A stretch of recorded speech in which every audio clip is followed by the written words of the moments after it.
Ano pa ba yung mga bagay na nagpapakaba sa akin ngayon? So, bigyan ko yun ng example na isa.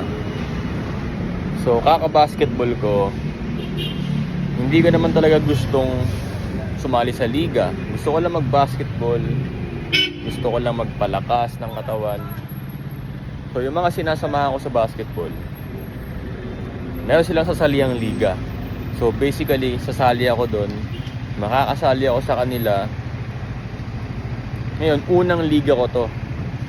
Hindi naman ako nagbabasketball talaga dati. Nagbabasketball pala ako dati, pero ang tagal na nun. Tumigil ako sa pagbasketball kasi nag-focus talaga ako sa work, sa pag-making money.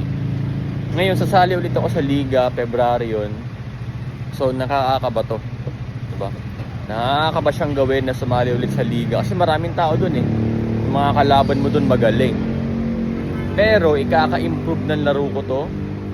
Diba? Yung mindset ko mag-i-improve doon kasi masasanay ako sa crowd. Diba? Yun yung sinasabi ko na lahat ng nakakakabang gawin is yun ang dapat gawin. So kaya gawin natin ang gawin lahat ng nakakakabang gawin. Pag kinabahan ka, ibig sabihin malaki yan. So gawin mo.